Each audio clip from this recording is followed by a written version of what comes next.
Hello everyone, my name is Divya Divedi and I am the student of Jet King Aliganj, Lucknow. Today I am going to explain about DSCP. DSCP stands for Dynamic Host Configuration Protocol. What is DSCP? DSCP अगर हम simple words में कहें ना simple way तो हम कह सकते हैं DSCP का यूज़ हम लोग अपने बहुत सारे कंप्यूटर्स को डायनेमिकली आईपी प्रोवाइड करने के लिए करते हैं। मान लीजिए हमारे पास बहुत लगभग 50 से 100 कंप्यूटर है तो आप एक एक पे इंडिविजुअल तो जाके आईपी देंगे नहीं। अगर आप इंडिविजुअल आईपी देने को सोचते भी हैं तो उसमें बहुत सारा टाइम चला जाएगा। ये टाइम टेकिंग भी है और काफ़ी ज़्यादा मेहनत भी लगेगी। तो इसे ईज़ी करने के लिए हमारे पास DSCP है, डायनेमिक होस्ट कॉन्फ़िगरेशन प्रोटोकॉल, जिसमें हम एक सर्वर लेते हैं, उस सर्वर पे DSCP सर्विस इंस्टॉल कर देते हैं। उस DSCP सर्विस से हम डायनेमिकली अपने क्लाइंट्स को आईपी असाइन करते हैं, जिससे हमारा वर्क काफ़ी ईजी हो जाता है। Let's start with the introduction of DSCP. Introduction. DSCP stands for Dynamic Host Configuration Protocol. DSCP is an application layer protocol. DSCP is a protocol that automatically provides an IP host with its IP address and other related configuration information like subnet mask, default gateway and DNS etc. DSCP हमें IP तो provide करता ही करता है। अगर हमने उसमें subnetting की है तो उसका सबनेट मास्क, वरना वो बाय डिफ़ॉल्ट सबनेट मास्क ही दे देगा और डिफ़ॉल्ट गेटवे और DNS भी देता है। It works on UDP port number 67 and 68. 67 port number is used for connection to server and 68 is used for connection to client. Uses client server model. It uses client server model. This DSCP is mainly used to simplify the installation and maintenance of network computer.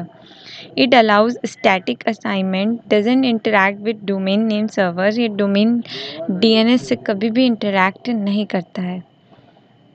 Let's see the example of DSCP, how DSCP works and how it gives IP. There is a sample network. There are 3 clients, 1 server and 1 router, and router connect with internet.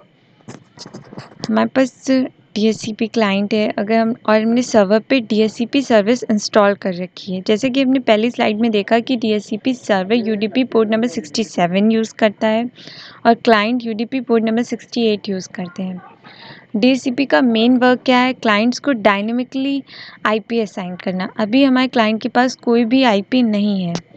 जैसे ही हम अपने server पे DSCP service install करते हैं और उसमें configuration करते हैं और हम अपने क्लाइंट्स पे आके वहाँ नेटवर्क एडेप्टर्स पे IP पे ऑप्टेन IP ऑटोमेटिकली लगाते हैं। तो जैसे ही आप ऑप्टेन IP ऑटोमेटिक पे लगाएंगे वैसे ही हमारा DSCP सर्वर क्लाइंट्स को IP असाइन कर देगा और हमारे क्लाइंट्स नेटवर्क में आपस में कम्युनिकेट करने लगेंगे और इसका हम DSCP में का least time by default 8 days का होता है और अगर आप चाहें तो इसे मैन्युअली भी कॉन्फ़िगर कर सकते हैं। DSCP terminology. DSCP server and description is any computer running with the DSCP service is known as DSCP server. जैसे कि हमने पहले ही देखा अगर हम किसी भी कंप्यूटर पे DSCP सर्विस को इंस्टॉल कर देते हैं तो हमारा DSCP सर्वर बन जाता है। और DSCP client, any computer that has DSCP setting enabled in known as DSCP client, जहाँ पे हम कंटेन IP ऑटोमेटिकली लगाते हैं वो हमारा DSCP client होता है। Scope, a range of IP address data DSCP server can lease out to DSCP client. Scope हमारा होता है IP address, range of IP address जो हम लोग एक IP एड्रेस की रेंज कॉन्फ़िगर करते हैं। ये वो रेंज होती है जिसमें सर्वर क्लाइंट को IP प्रोवाइड करता है, जिसमें हम स्टार्ट IP एड्रेस और एंड IP एड्रेस को खुद से असाइन करते हैं और स्कोप में हम सबनेट मास्क भी दे सकते हैं और DNS, router address, default gateway को भी कॉन्फ़िगर कर सकते हैं। इसी में हम लीज़ ड्यूरेशन खुद से डिसाइड कर सकते हैं। इसका by default lease duration 8 days होता है, लेकिन अगर आप चाहें तो आप इसे मैनुअली भी कॉन्फ़िगर कर सकते हैं। और ये सुपर स्कोप क्या होता है? सुपर स्कोप को आप सिंपल लैंग्वेजेस में कह सकते हैं, it is a collection of multiple scope जिसमें हम आईपीस की रेंज डिसाइड करते हैं। और सुपर स्कोप वो होता है जो मल्टीपल स्कोप का कलेक्शन होता है। इसको हम आगे एक एग्जांपल में और भी अच्छे से देखेंगे। लीज क्या होता है? The length of time for which a DSCP client can use a DSCP assign IP address configuration. Lease time होता है, हमारा DSCP server dynamically IP assign करता है, तो इसका एक लीज टाइम होता है जो बाय डिफ़ॉल्ट 8 डेज़ का होता है। 8 डेज़ के बाद वो आईपी ऑटोमेटिकली चेंज हो जाती है, बट अगर आप चाहें तो इसके लीज टाइम को आप बढ़ा भी सकते हैं। Reservation: a specific IP address within a scope permanently assigned against MAC address. Reservation: जैसा कि नाम से ही पता चलता है कि ये रिजर्वेशन लाइक कोई भी चीज़ रिजर्व करना। आप चाहते हैं कुछ डिवाइसेस में आपकी आईपी सेम रहे, वो बिल्कुल भी चेंज ना हो, लाइक प्रिंटर और राउटर और हमारे सर्वर्स की आईपी चेंज ना हो। अगर ये चेंज हो जाएगी तो हमें कम्युनिकेशन में प्रॉब्लम हो जाएगी। अगर आपको किसी प्रिंटर से कम्युनिकेट करना है, उसकी बार बार आईपी चेंज हो रही है, तो आपको कम्युनिकेशन में प्रॉब्लम होती है। तो इन सब चीज़ों के लिए हम आईपी को रिज़र्व कर देते हैं। पर अगर आप चाहें तो आईपी को स्टैटिक भी असाइन कर सकते हैं, but it's very time taking. तो इसे हम डायनेमिकली असाइन करना चाहते हैं तो आईपी एड्रेस को हम रिजर्वेशन में डाल देते हैं। तो आईपी एड्रेस को जब रिजर्वेशन में डालते हैं तो आईपी को ये मैक एड्रेस से बाइंड कर देता है। जब इसका लीज टाइम ख़त्म होने वाला होता है तो ये आपके डिवाइसेस को मैक चेक करके वही सेम आईपी उन जिस पे आपने रिजर्वेशन लगाया है वही सेम आईपी उन सेम डिवाइसेस को दे देता है। और जब भी हम सर्वर में कोई चेंजेस करते हैं तो हमारे डिवाइसेस में ऑटोमेटिकली अप टू डेट हो जाता है। एक्सक्लूजन रेंज: अब एक्सक्लूजन रेंज क्या होता है? Exclusion ensure that the specified IP address will not be offer to client by the DSCP server. Exclusion में हम खुद से कुछ आईपीज़ को अलग करते हैं कि ये आईपीज़ हमारे क्लाइंट को असाइन ना हो, इनको अलग कर दिया जाता है। कुछ रेंज हम लोग खुद डिसाइड करते हैं कि इस रेंज की आईपी इस क्लाइंट को ना जाए, तो हम उसे एक्सक्लूजन रेंज में रख देते हैं। Let's see the example. हम यहाँ पे अच्छे से इस एग्जाम्पल को स्कोप और सुपर स्कोप को समझ सकते हैं। स्कोप हमारा क्या होता है कि हम स्कोप में खूब सारी आईपीज़ का रेंज डिसाइड करते हैं, और सुपर स्कोप क्या होता है? वो मल्टीपल स्कोप का कलेक्शन होता है। तो यहाँ पे हम लोग स्कोप को समझते हैं। स्कोप के बाद आता है डीएससीपी सुपर स्कोप। मान लीजिए कि आपका डीएससीपी सर्वर लिया हुआ है और उसमें बहुत सारे क्लाइंट कनेक्ट कर दिए हैं और आपने उनको आईपी दे दी है, पर फिर आपको नीड हुई कि आपको और भी क्लाइंट्स कनेक्ट करने हैं, पर वो क्लाइंट्स को अलग रखना है। ये हमारा एचआर डिपार्टमेंट है, हमारा सेल्स डिपार्टमेंट है, तो आपको सबको अलग अलग रखना है कि वो नेटवर्क अलग रहे, ये नेटवर्क अलग रहे। तो आप चाहते हो अलग अलग स्कोप बनाना कि इसमें इसी रेंज की आईपी जाए, उसमें इसी रेंज की आईपी जाए। तो वैसे तो आपको अलग अलग डीएससीपी सर्वर लगाने पड़ेंगे, बट नहीं, सुपर स्कोप में ऐसा नहीं होता है।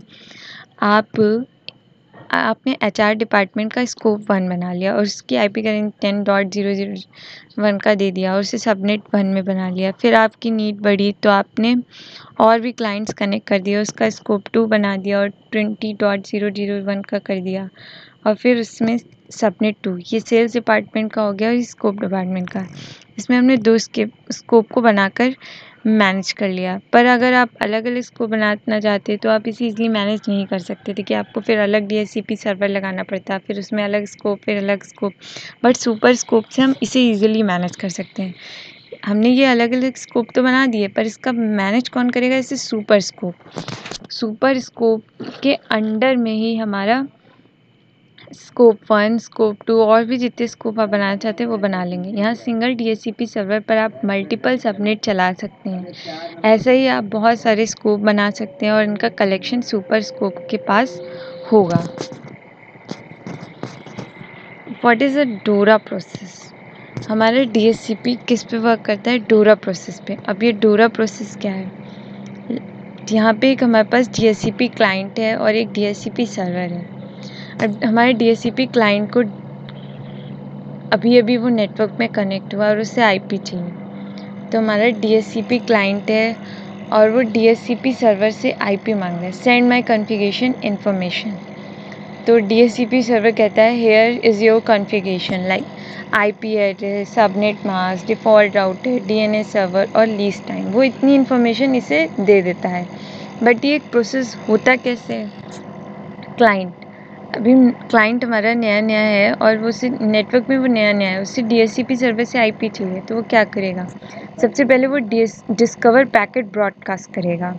Client searching for DHCP server, DHCP server को सर्च करने के लिए वो डिस्कवर पैकेट को ब्रॉडकास्ट करेगा। जब वो DHCP सर्वर के पास जाएगा तो DHCP सर्वर उसे ऑफर पैकेट ब्रॉडकास्ट करेगा।